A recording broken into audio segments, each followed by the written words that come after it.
My name is Maya Anandan. I'm 16 years old and I live in New Delhi.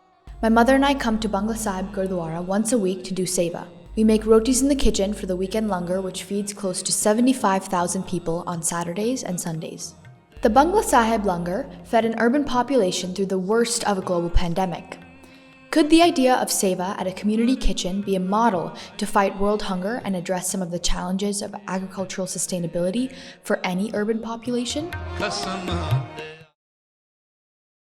It does a great job of giving us more context and more details about the agricultural and food scarcity situation in India over the pandemic.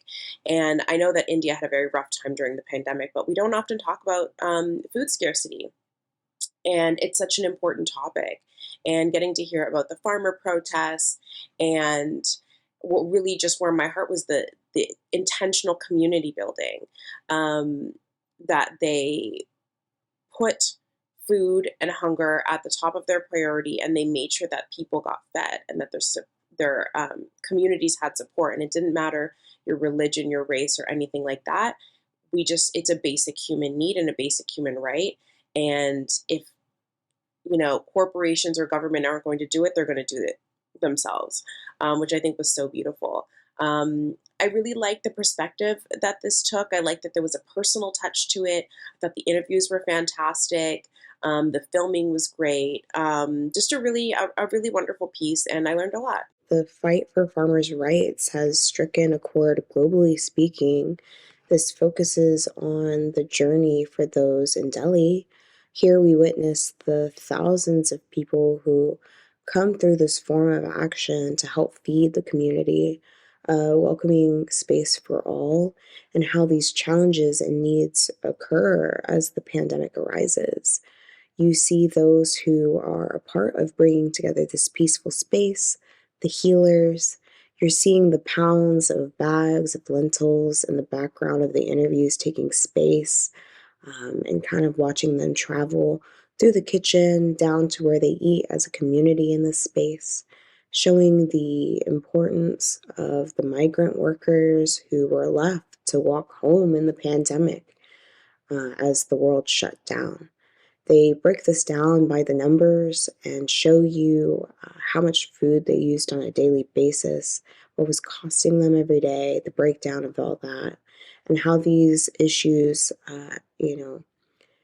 spread globally and got celebrity influences such as Greta Thunberg and Rihanna helping spread the news through their social platforms, voicing support for these farmers that are protesting and influencing the makeshift of community kitchens and seeing the potential of how this could be potentially our new normal.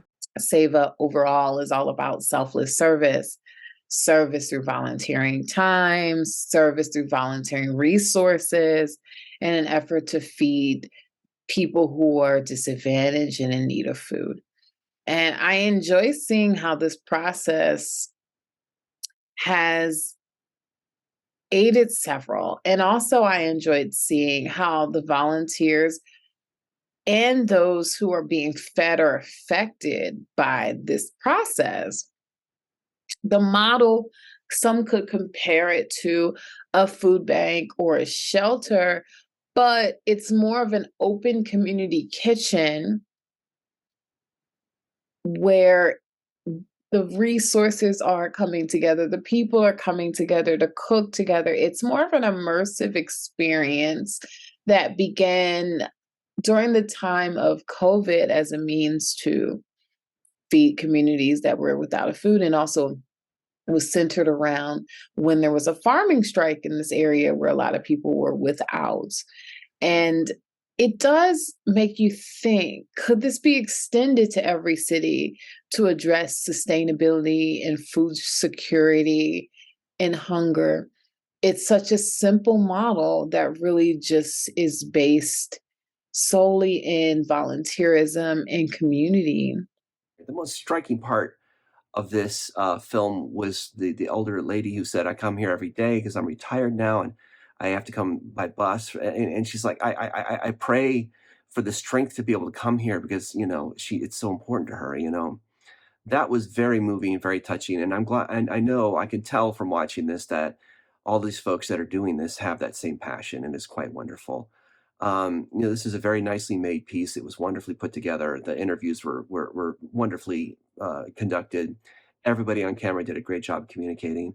It was nicely edited, nicely shot, great use of score, nice cinematography and use of scenery.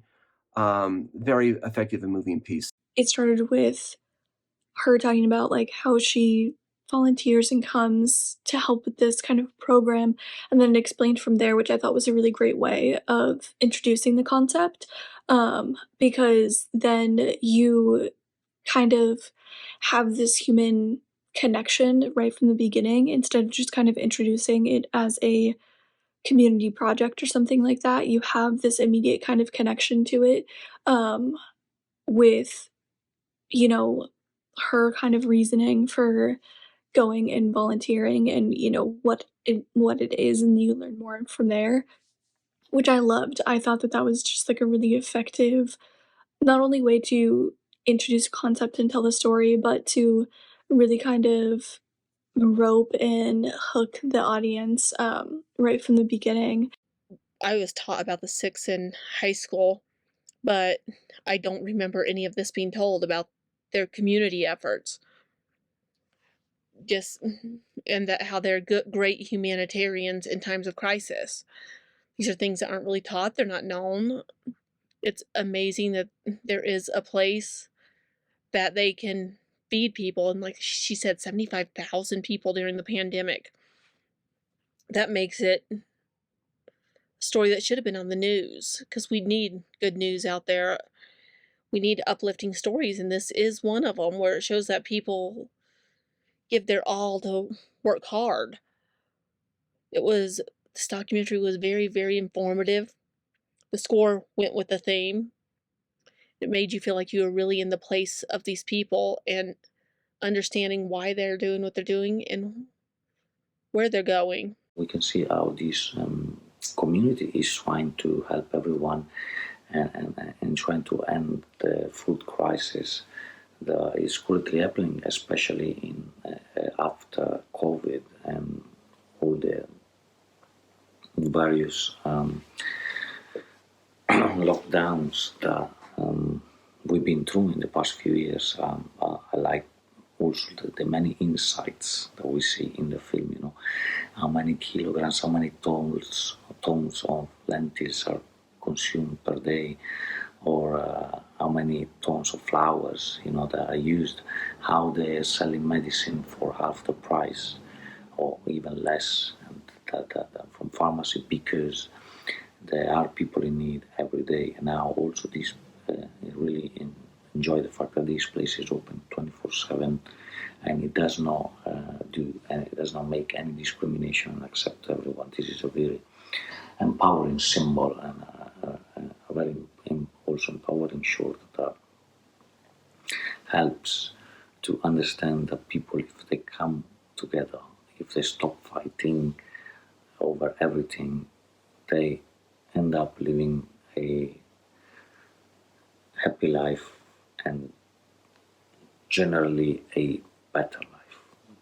It is not possible to be completely happy, of course, but it is possible to be happier than we are if we stop fighting each other, if we come and help. In this case, there is a food shortage, so the community goes and they bond together, they come together to help everyone else. And it would be great if the whole world was to be like that in every situation.